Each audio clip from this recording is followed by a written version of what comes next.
এই ভিডিওর বিষয়বস্তু শিক্ষণীয় এবং শুধুমাত্র ছোটদের শিক্ষার উদ্দেশ্যে বানানো হয়েছে। জীবিত বা মৃত কোনো প্রাণীর সাথে এর কোনো মিল নেই। এই চ্যানেলটি এমন কোনো মতাদর্শকে সমর্থন করে না যা কোনো মানুষ, ধর্ম, ধর্মীয় গোষ্ঠী, বর্ণ, থিম এবং সংগঠনের বিশ্বাসকে আঘাত করতে পারে। ফান টাইমস বাংলা নিবেদিত। আজকের আমাদের গল্প নিরহংকার কৃষক। গ্রামের নাম ছিল সোনারপুর। সেখানকার এক প্রান্তে বাস করত রঘু কৃষক।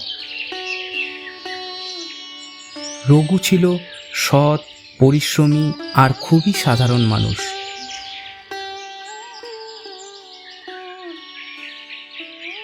ছোট এক টুকরো জমি চাষ করে সে তার পরিবারের জীবনযাপন করত।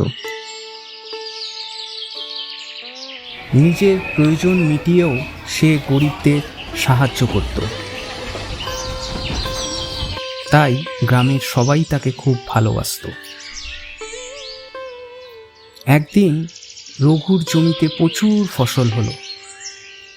সে সেগুলো বিক্রি করে ভালো টাকা পেল। গ্রামের লোকেরা তাকে বলল, রঘু, এত টাকা জমিয়ে রেখে কি হবে? ভালো একটা পাকা বাড়ি করো, দামি কাপড় পরো। রঘু প্রথমে হাসল, তারপর বলল, হ্যাঁ, আমার সামান্য কুঁড়ে ঘরেই শান্তি আছে, আর পুরনো কাপড়েই আমি স্বস্তি পাই। কিন্তু ধীরে ধীরে সে নিজের অবস্থার পরিবর্তন করল। নতুন পোশাক, নতুন গরুর গাড়ি আর বড় জমি কিনে সে ধনী কৃষক হয়ে উঠল। ধনী হওয়ার সাথে সাথে রঘুর ব্যবহারও বদলে গেল। সে গরিবদের সাহায্য করা বন্ধ করল এবং অহংকারী হয়ে উঠল।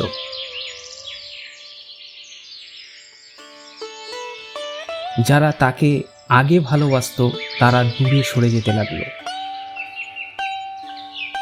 একদিন গ্রামে এলেন এক বৃদ্ধ সাধু। তিনি ছিলেন জ্ঞানী ও দয়ালু।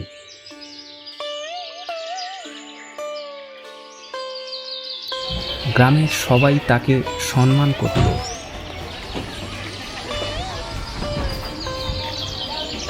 সাধু গ্রামের বিভিন্ন বাড়িতে আশ্রয় চাইতে লাগলেন, কিন্তু সবাই কোনো না কোনো অজুহাতে তাকে ফিরিয়ে দিল।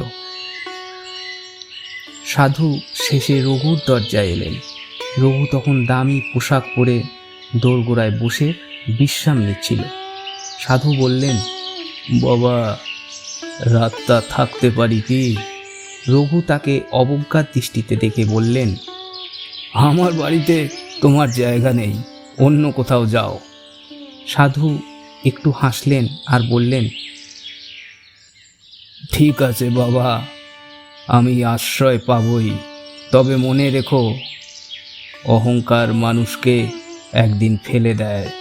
রঘু তার কথা শুনে হেসে উড়িয়ে দিল।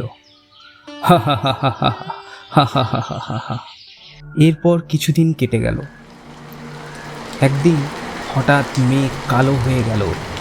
প্রবল ঝড় বৃষ্টি শুরু হলো। রঘুর জমির ফসল সব নষ্ট হয়ে গেল। তার ঘর ভেঙে পড়ল। সে রাতারাতি নিঃস্ব হয়ে গেল। গ্রামের লোকেরা তাকে সাহায্য করতে এলো, কিন্তু রঘু লজ্জায় কারোর মুখোমুখি হতে পারছিল না। একদিন সেই সাধু আবার গ্রামে এলেন। এবার তিনি রঘুকে দেখে দুঃখ প্রকাশ করলেন। সাধু বললেন, বাবা, মনে আছে আমি বলেছিলাম অহংকার মানুষকে ফেলে দেয়? তুমি যদি আগের মতো বিনয়ী থাকতে, তাহলে হয়তো আজ তোমার এই অবস্থা হতো না। রঘুর চোখে জল এলো।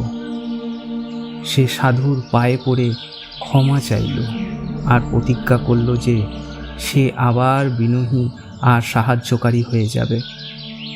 এরপর থেকে রঘু আবার আগের মতো সরল ও সৎ হয়ে গেল। সে গরিবদের সাহায্য করতে শুরু করলো। ধীরে ধীরে তার ভাগ্যও ফেরা শুরু হলো।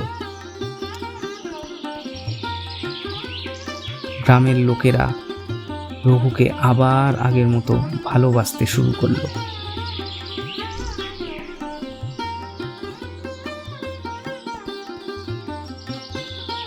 নীতি শিক্ষা। অহংকার মানুষকে ধ্বংসের পথে নিয়ে যায়, আর বিনয় মানুষকে সম্মানের আসনে বসায়।